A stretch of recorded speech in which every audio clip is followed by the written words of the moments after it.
Hello students, तो आज की वीडियो में हम डिस्कस करने वाले हैं chapter 4 linear equation in two variable की एक्सरसाइज 4.3।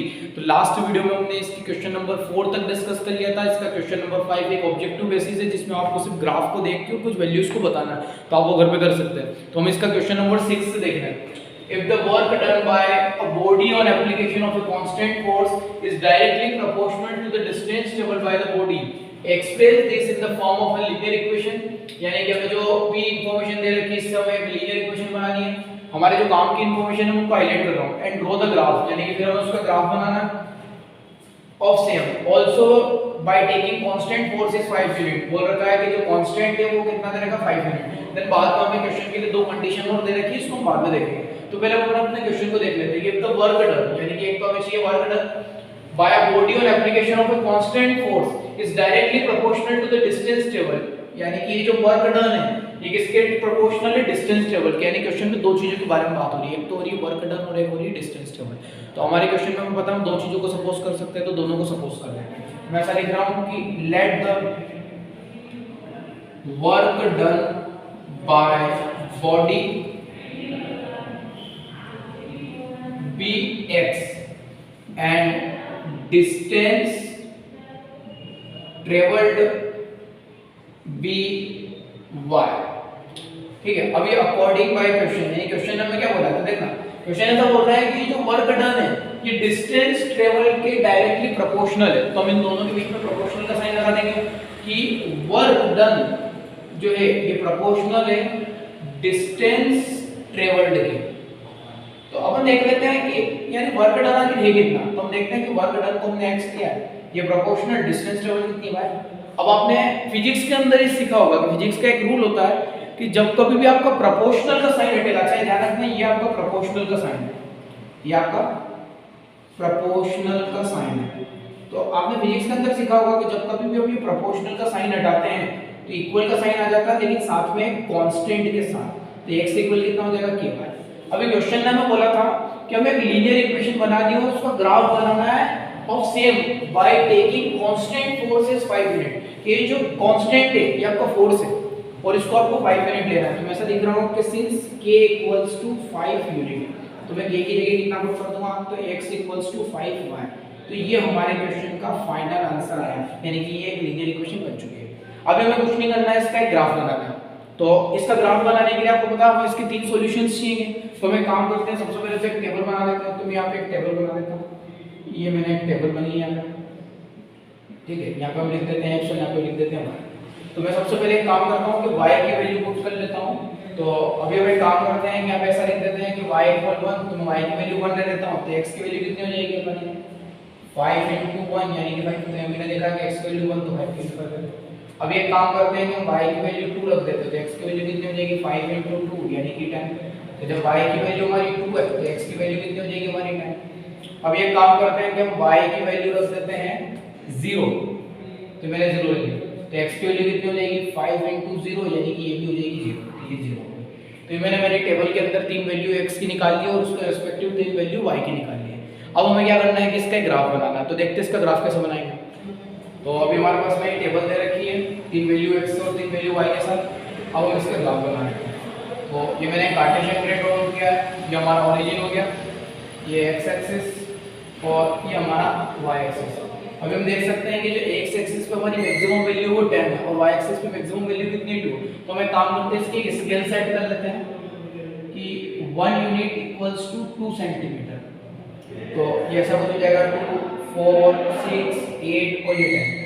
तो यहाँ हो जाएगा 2, 4, 6, 8।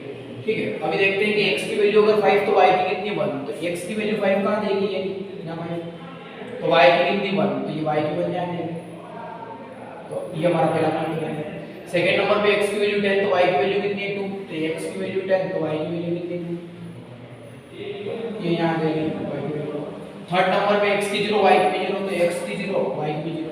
ये तीन पॉइंट हमारे बन गए। तो ये तीनों से होते हुए हम इस तरीके से, ये तीनों से होते हुए हम इस तरीके से एक लाइन बना देंगे।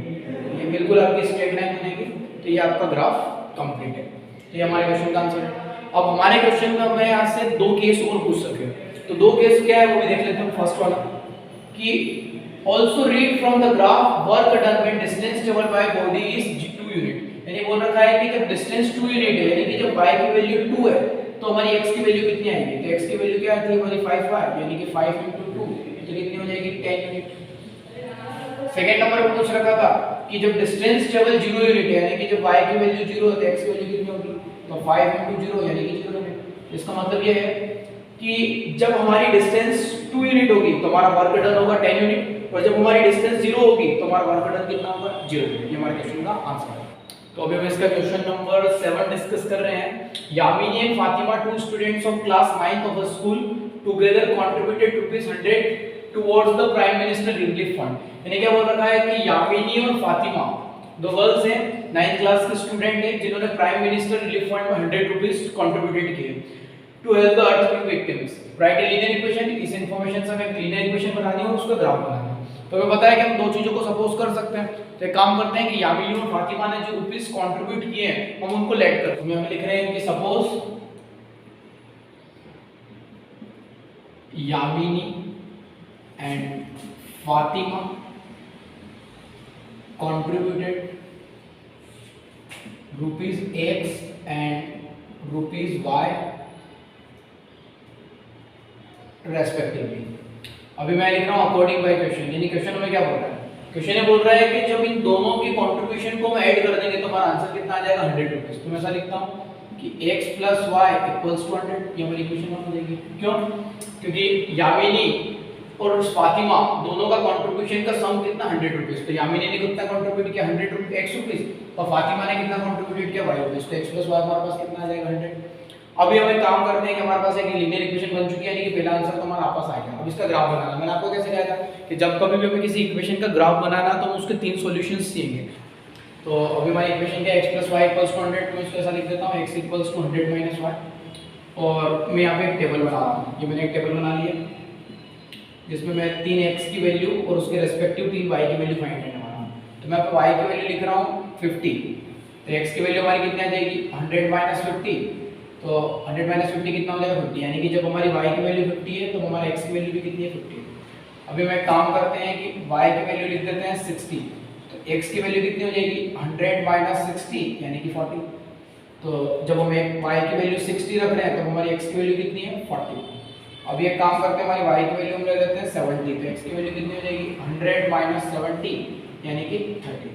तो जब y की वैल्यू 70 है तो हमारी x की वैल्यू कितनी है? 30। तो हमारी 3x की वैल्यू और उसके रेस्पेक्टिव 3y की वैल्यूज आ चुकी है। अब हम इसका ग्राफ बना सकते हैं। तो अभी हम ग्राफ की वैल्यूज देख लेते हैं। पहले x की वैल्यू फिर y की वैल्यू पुट करनी है। तो मैंने ग्राफ पहले से ड्रॉ करके यहाँ रखा हुआ है, ये यामिनी और फातिमा वाले क्वेश्चन के लिए।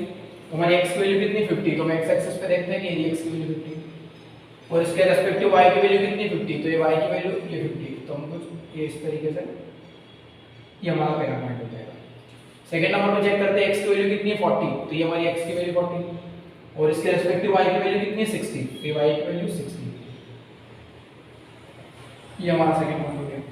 थर्ड नंबर हम देखते हैं x की वैल्यू 30। तो ये x की वैल्यू 30 और इसके रेस्पेक्टिव y की वैल्यू कितनी है? 70। तो ये हमारा तीसरा पॉइंट हो गया। तीनों पॉइंट आ गए। इन तीनों को ज्वाइन करते हुए इस तरीके से हम एक लाइन बना देंगे। ये एक स्ट्रेट लाइन है, इसका मतलब हमारा क्वेश्चन सही है और ये हमारा क्वेश्चन का आंसर है। तो अभी इस एक्सरसाइज के लास्ट क्वेश्चन देख रहे हैं, क्वेश्चन नंबर 8, जो कि वेरी इंपॉर्टेंट क्वेश्चन है। इसको इंपॉर्टेंट टिक कर लेना स्टूडेंट्स। हमारा क्वेश्चन है कि country like USA and Canada temperature is measured in Fahrenheit whereas in countries like India it is measured in Celsius. Here is a linear equation that converts Fahrenheit to Celsius. तो हमें question ऐसा बोल रखा है कि हमें एक equation दे रखी है जो कि फ़ारेनहाइट वाले टेंपरेचर को सेल्सियस में कन्वर्ट करती है, जो कि ये लिखी हुई है F = 9/5 C + 32। तो हमें इस इक्वेशन से रिलेटेड टोटल 5 क्वेश्चन पूछे थे। पहला कि हमें इस इक्वेशन के थ्रू एक ग्राफ बनाना, मतलब हमें लीनियर इक्वेशन नहीं बनानी, लीनियर इक्वेशन में ऑलरेडी दी गिवन है, हमें पहले तो ग्राफ बनाना है। देन हमें बोल रखा है कि when Celsius equals to 30 degree, यानी कि जब सेल्सियस में वैल्यू 30 डिग्री है तो बताओ फ़ारेनहाइट में वैल्यू कितनी होगी। When Fahrenheit equals to 85 degree then Celsius की वैल्यू पूछी है। देन हमसे पूछा है कि व्हेन सेल्सियस इज 0 डिग्री तो फ़ारेनहाइट में वैल्यू कितनी होगी, और जब फ़ारेनहाइट में 0 डिग्री है तो सेल्सियस पे वैल्यू कितनी होगी। और लास्ट में पूछा है कि on which numerically value f and c are equal, बोल रखा है कि f और c की ऐसी कौन सी वैल्यू है जहां पे फ़ारेनहाइट और सेल्सियस दोनों वैल्यू सेम हो जाए। तो हम एक काम कर रहे हैं कि फर्स्ट वाला जो केस है इसको लास्ट में डिस्कस करेंगे, पहले बचे हुए हम इन 4 केस को डिस्कस कर रहे हैं। तो व्हेन सेल्सियस इक्वल 30 डिग्री, तो सबसे पहले तो मैं ऐसा लिख लेता हूं कि F इक्वल हमें इक्वेशन दे रखी है 9/5 C प्लस 32।